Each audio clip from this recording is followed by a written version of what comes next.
Santo del día 15 de diciembre. Hoy la Iglesia nos invita a recordar a Santa María de la Rosa.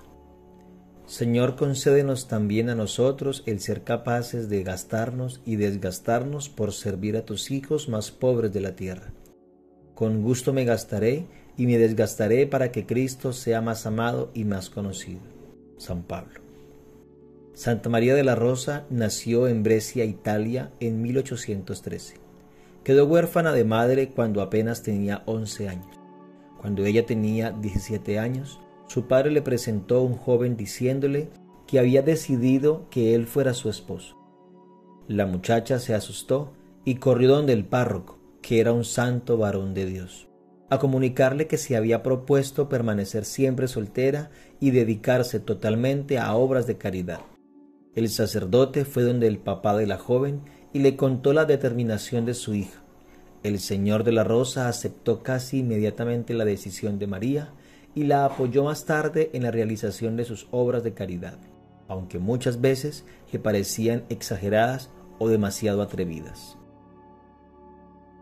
El padre de María tenía unas fábricas de tejidos y la joven organizó a las obreras que allí trabajaban y con ellas fundó una asociación destinada a ayudarse unas a otras y a ejercitarse en obras de piedad y de caridad. En la finca de sus padres fundó también con las campesinas de los alrededores una asociación religiosa que las enfervorizó muchísimo. En su parroquia organizó retiros y misiones especiales para las mujeres, y el cambio y la transformación entre ellas fue tan admirable que el párroco le parecía que esas mujeres se habían transformado en otras. Así de cambiadas estaban en lo espiritual.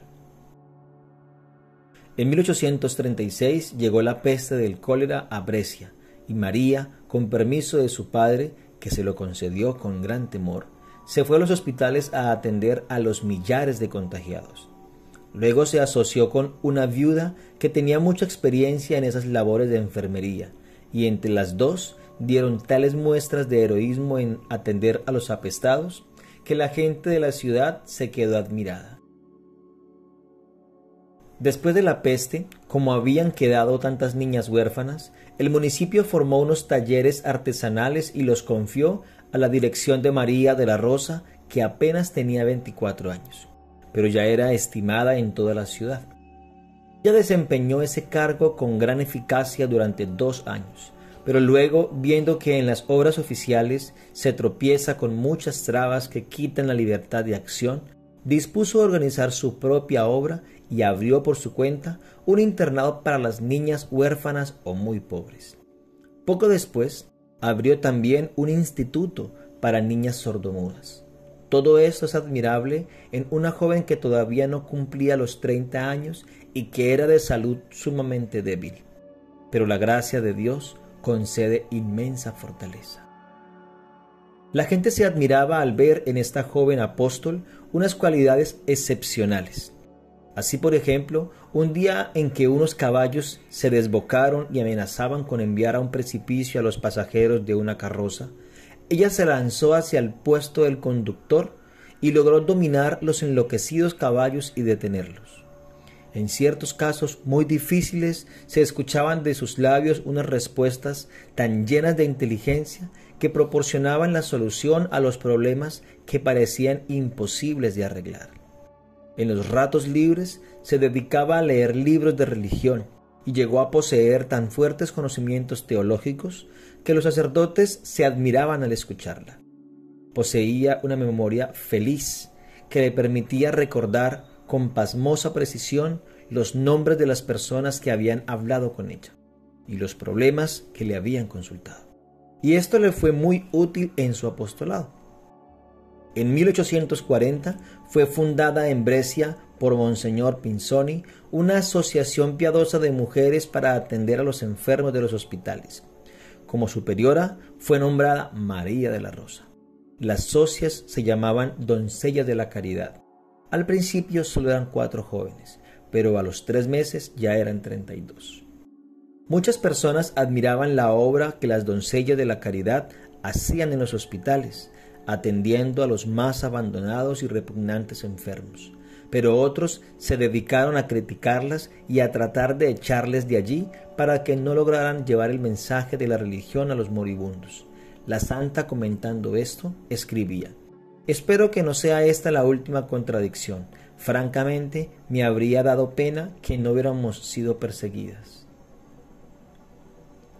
Fueron luego llamadas a ayudar en el hospital militar, pero los médicos y algunos militares empezaron a pedir que las echaran de allí, porque con estas religiosas no podían tener los atrevimientos que tenían con las otras enfermeras. Pero las gentes pedían que se quedaran, porque su caridad era admirable con todos los enfermos. Un día unos soldados atrevidos quisieron entrar al sitio donde estaban las religiosas y las enfermeras a irrespetarlas. Santa María de la Rosa tomó un crucifijo en sus manos y, acompañada por 6 religiosas que llevaban cirios encendidos, se les enfrentó, prohibiéndoles en nombre de Dios penetrar en aquellas habitaciones.